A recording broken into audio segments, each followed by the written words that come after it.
All around the world, there are thousands of new missing person cases every year, but some of them just boggle your mind. So today, let's talk about some of the most mysterious disappearances where the person was never found.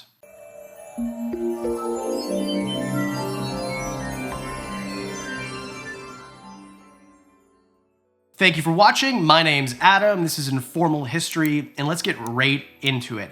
I think there's something mysterious and interesting about people who were never found, especially those that were seen on camera right before their disappearance. And that's what we're going to focus on today, starting with 27-year-old Brian Shaffer. Brian Shaffer was a very excited medical student, 27 years old. He was a medical student in Ohio, and this takes place starting on the 31st of March.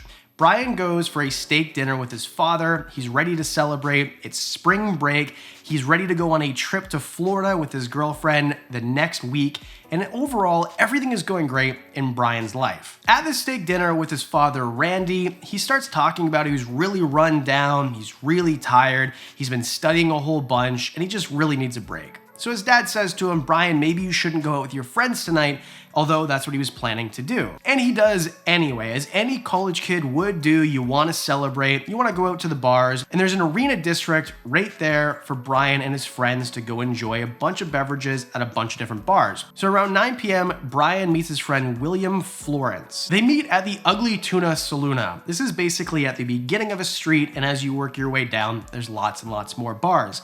And that's what they do. They go bar hopping from one to another, usually having one shot of hard liquor at each establishment. At around 12 a.m., they've been to a bunch of different places, and their friend Meredith Reed meets up with them and gives them a ride back to the Ugly Tuna Saloona, where they began the evening in the first place. Now, this establishment has an escalator that goes up to the main entrance, and there are cameras everywhere. This is an area where there are tons and tons of security cameras, more than basically everywhere else in Ohio combined, because it's a high crime area. So at some point during the evening, and in a very short time, Brian gets lost by his friends.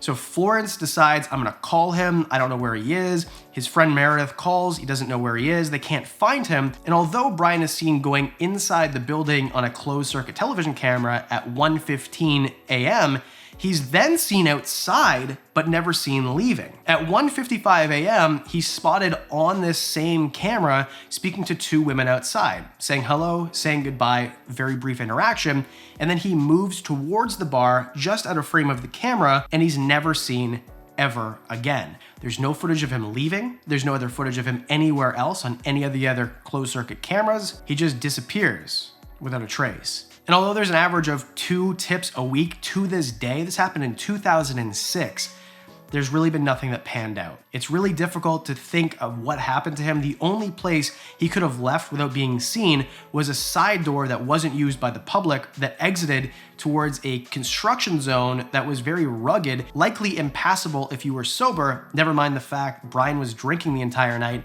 and best of luck. Now, that ground was scanned and surveyed and looked for. They did an extensive survey all around Ohio looking for Brian, but he's never turned up to this day. It should be noted he wasn't technically reported missing for a couple of days when he missed his flight to Miami with his girlfriend. And although it was expected that he was going to propose to his girlfriend in Miami, there is a theory that he just left, maybe with the help of Florence, who's the only one of the friends that night who didn't take a polygraph test to this day, to start a brand new life. Let me know in the comment section below, what do you think happened to Brian Florence? Now, even more recently, there's been someone who was caught on camera literally fleeing a Walmart and then amazingly never seen ever again. This is the story of the disappearance of Tiffany Whitton. At the time of her disappearance, she was 26 years old. This happened in 2013, and it happened in Georgia.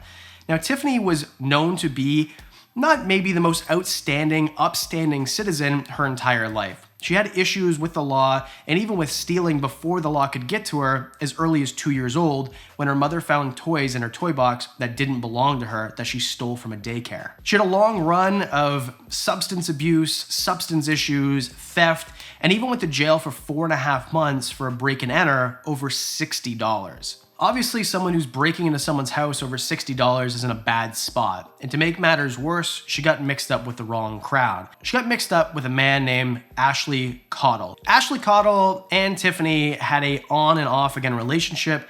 oftentimes tumultuous.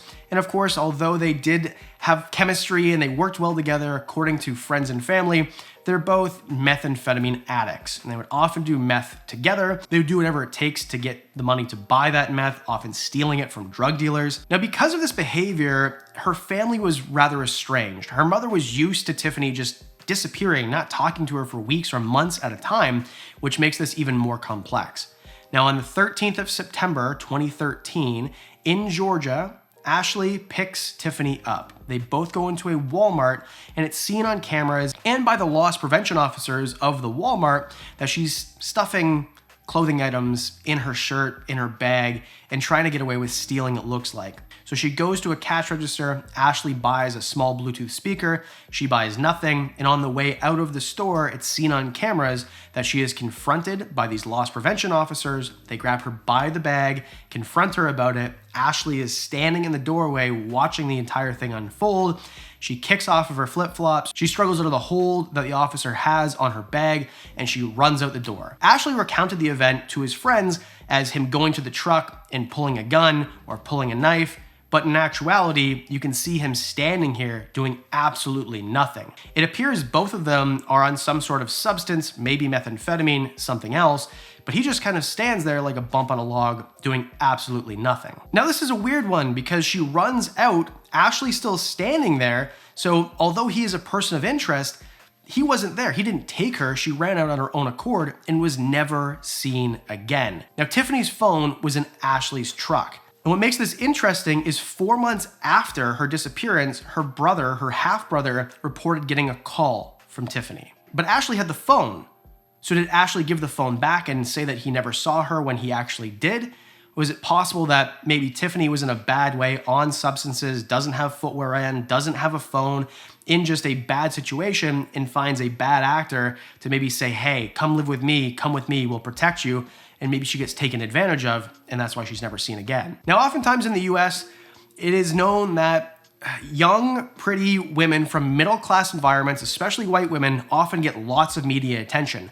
But Tiffany didn't. And it's reported that a lot of news outlets just were not interested in her story because of her past. Being the fact that she's a criminal and a drug addict and mixed up with that crowd, it just seemed that she didn't have the allure. The story did not have the allure to the mainstream media like a lot of other similar cases might have. Ashley Cottle is now in jail for 10 to 20 years because of a methamphetamine charge, possession, and it's likely that he got a very long sentence because he's not been cooperative in this case. And perhaps they'd be able to get information out of him while he's in prison.